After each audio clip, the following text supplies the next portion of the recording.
Hey everybody, welcome back, and it is time for the first round of the shooter tournament that I've been talking about. And as you can see here, it's going to be the first 4 matchups, starting with Filios versus Lucia. The second matchup will be In the Hunt versus Phalanx. Third will be Poppin Twin B versus Hellfire, and the fourth will be Gradius 3 versus Undead Line. So a couple of interesting ones there, some not so cut and dry, some maybe you think might be, but we'll see. Now before I get into it, I just want to let you know that the gameplay footage you will be seeing is not of my actual playthroughs of these games. Unfortunately, all of my gameplay footage got corrupted, and I didn't have time to record more, so sadly this is not going to be my gameplay footage in the background, which really bums me out, but well, I just have to make do with what I was able to find. So anyways guys, on with the tournament. So first up we have Filios on the Genesis. The music of Filios feels more like an adventure RPG than a shooter, but it does fit the mythological theme of the game. The music itself is not bad, but it's not all that memorable. In fact, you probably won't find yourself humming it or listening to it outside of the game. The sound effects are rather average, but they don't overpower the music or make your ears bleed. The graphics are good, a little bit better than average. The character sprites are a bit on the simple side, but they don't recycle them. The level backgrounds are pretty nice looking, and they made good use of parallax scrolling. The bosses look great, and there are a lot of different elements throughout the game that look pretty good. The controls in Filios are tight and responsive, but your ship does start out rather slow. However, there are power-ups to gain speed. The different power-ups keep things interesting, and they even tell you what they are when you pick them up, which is kind of nice. Hit detection and hitboxes are good, never cheap. This game isn't incredibly hard, but if you die you will lose your power-ups and it will become very hard to progress. You can't play through the game on easy, just the first 4 levels. The levels aren't too long and you aren't swamped with enemies. The bosses do provide a decent challenge, but their patterns are not very hard. You get 3 hits before you die, and you get 3 lives, and you also get 3 continues.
And up against Filios is Lucia, also on the Genesis.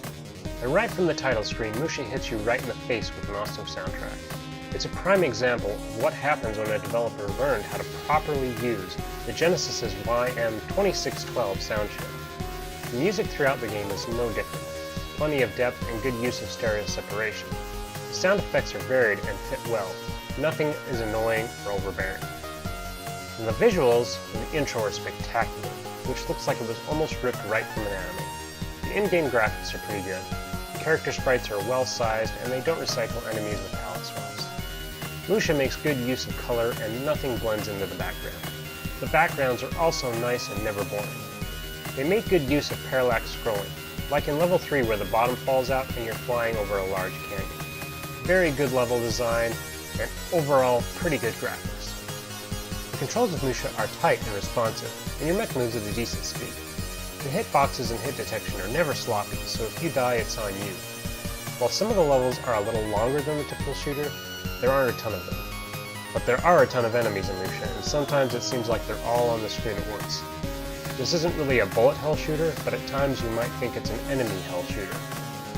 After all that, the stage bosses are kind of a pushover. The patterns are rather simple, and they are easy to avoid, made all the more easy by the fact that your shots can destroy enemy fire. Like any shooter, understanding the power-up system is crucial.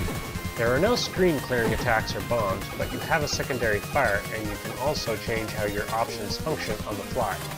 If you get hit with a special weapon, you will lose the weapon, but you won't die. If you get hit without one, you lose a ship. If you die, no surprise, you'll lose all of your power-ups. But they don't make it entirely possible if you do. You do get 3 lives to start, but you can earn more by earning points. And though this is not an easy game, you do get infinite continues. And when you continue, you start at the beginning of the last level you played.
So the music of Lucia has so much more depth than Filios, and I could see myself listening to it outside of the game. And while Filios is a nice looking game, it just wasn't quite as good looking as Lucia is. Now both have good controls, but Lucia just has a little more depth of gameplay. In the end, Filios is simply outclassed by Lucia on every level, so Lucia wins this round. And now we have In the Hunt for the PlayStation. Now I'm real disappointed in the sound of In the Hunt. You can choose between the arcade and the PlayStation soundtracks. And the arcade soundtrack is rather flat, while the PlayStation soundtrack is amazing. However, the PlayStation soundtrack has some annoying clicking. You might not even notice it all that much because the sound effects are overbearing and drown out any part of the soundtrack, regardless of which one you choose. In the Hunt really shines in the graphics department, however. This is a gorgeous looking game. It's pretty much Metal Slug underwater with submarines. The levels have a good amount of depth, the backgrounds keep things very interesting and are quite varied. There are also destructible elements, which is pretty nice. The animations, just like Metal Slug, are simply awesome. The controls of In the Hunt may not seem responsive because your sub does move kind of slow, but you can't really complain because the game does take place underwater, but the hit detection is fair and never cheap. It has an okay selection of power-ups, and In the Hunt is not incredibly difficult. There are no one-hit deaths, and when you die, you do get to start right where you left off, and you do get 5 continues.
And so it's In the Hunt versus Phalanx on the Super Nintendo.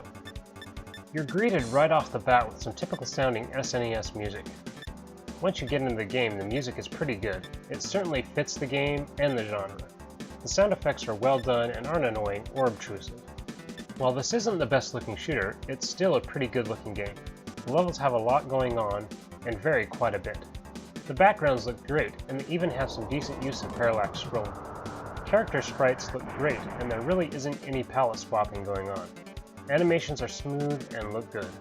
The controls of Phalanx are pretty much on par with tight, responsive controls. Hitboxes aren't huge, and hit detection is good.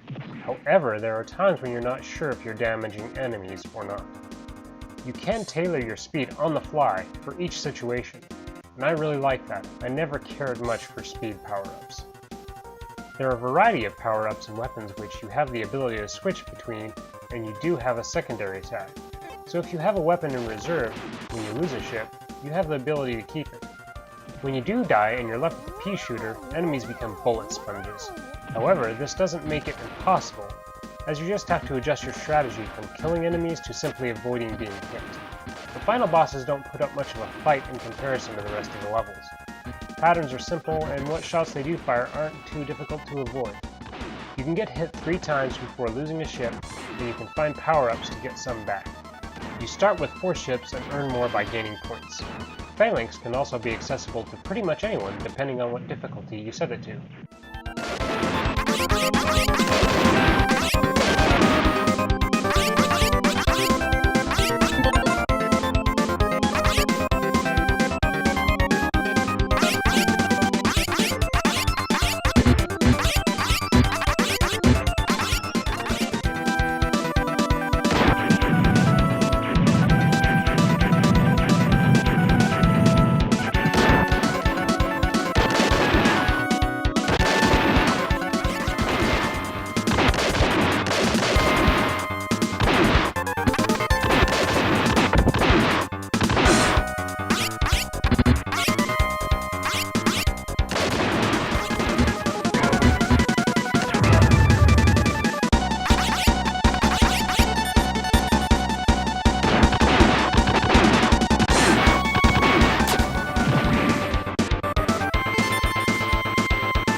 So In the Hunt's music is really great, but that clipping can get really annoying when you can actually hear the music.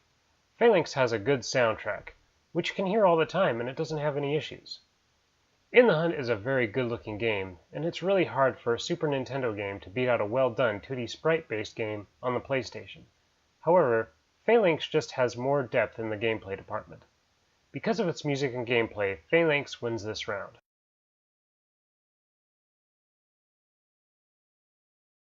So the first game in our next matchup is Poppin Twin B for the Super Famicom. Welcome to Japan in the 90s. From the get-go, the music reminds you of an anime. It's very upbeat and bubbly, which fits the game perfectly.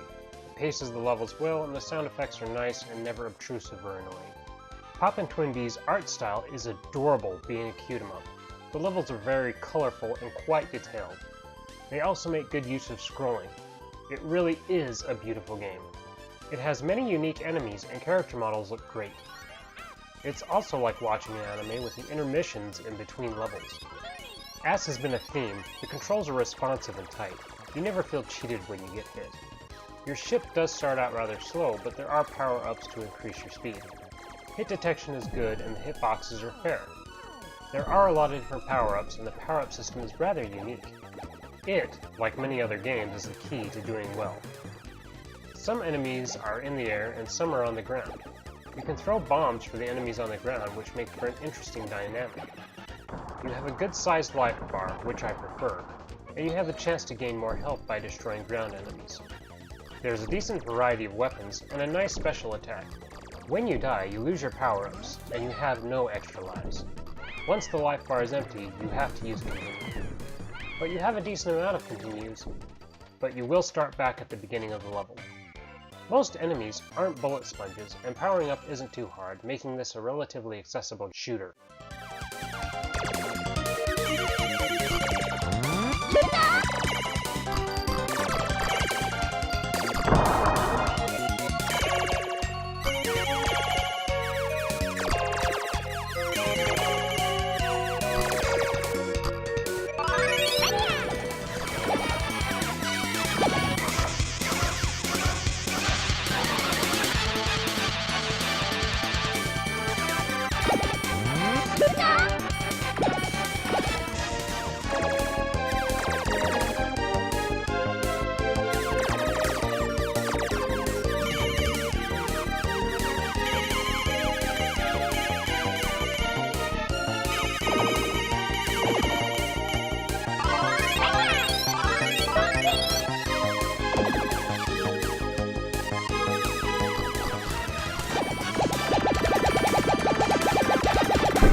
Up against Poppin Twin B is Hellfire for the Genesis. Now, Hellfire's soundtrack is just what you'd expect it to be from the title. It's hard-hitting and fast-paced. And while it does fit the game, and the sound effects range from adequate to annoying, visually, Hellfire is an average side-scrolling shooter. I was kind of sad to see very little parallax scrolling. The colors are vibrant, but the background and level design is rather plain. Really, there isn't much going on here that hasn't been done before and better. Now, gameplay is where Hellfire really shines. You start out with 3 ships, but you can get more in the options. One hit kills abound means this is going to be on the harder side. And to help you, there are 20 continues. The controls are good, and there are a lot of power-ups and they aren't completely sparse, including shields. What sets Hellfire apart is the dynamic of being able to choose the direction and pattern of fire on the fly. This adds a level of difficulty, but is very satisfying when you get it right. You won't make it very far if you don't. Hit detection is spot on, and you never feel cheated, but getting speed power-ups, as usual, is critical. Enemies are unique and aren't bullet sponges. If you die, it doesn't start you all the way back at the beginning of the level, but you will lose all of your power-ups, as you might expect. I would certainly call this a slightly more difficult shooter.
While Hellfire's music is by no means bad, it's just not quite as good or nearly as memorable as the music in Poppin Twin B. Visually, Poppin Twin B is a much better looking game on every front. However, in gameplay they're both great. I would really call that a tie. But in the end, Poppin Twin B takes it for having better music and visuals. So our final matchup in the first round starts off with Gradius 3 on the Super Nintendo.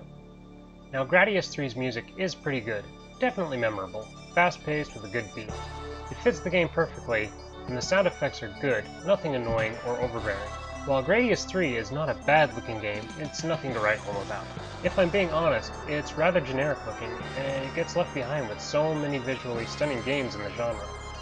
The gameplay of Gradius is pretty damn good. The power system is rather unique in that you have a lot of control over what power-ups you get. I like that a lot, and anyone that's played a lot of shooters will know why. You can customize a lot about your shooting patterns and shields before you start the game. Once you get some speed power-ups, the game is a lot easier. Enemies aren't particularly hard, neither are bosses. You get 3 lives and 3 continues, but these are one-hit kills without a shield. One real issue with the gameplay is that there is a lot of slowdown throughout the game. But I would say this is an average difficulty shooter despite that.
Up against Gradius 3, we have Undead Line on the Mega Drive.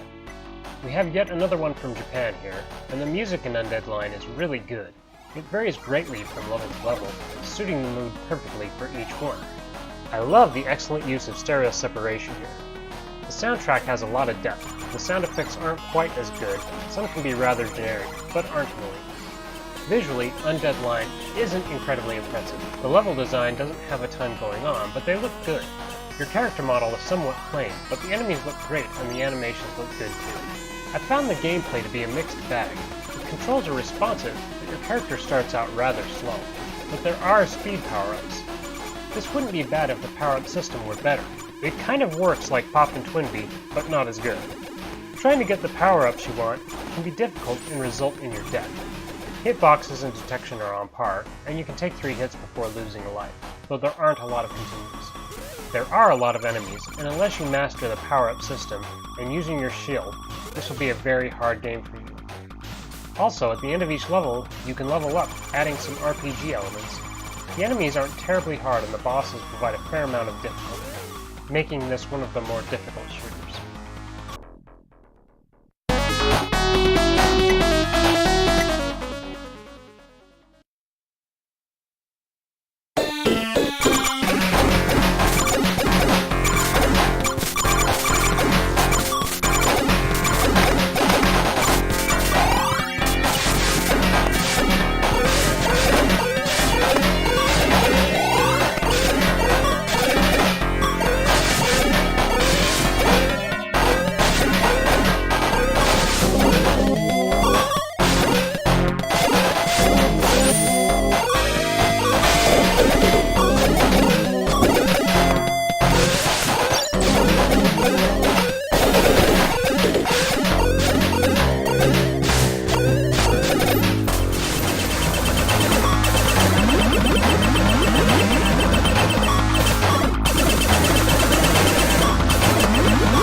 While Gradius 3 has good music, I will say that I liked the music in Undead Line a little bit better.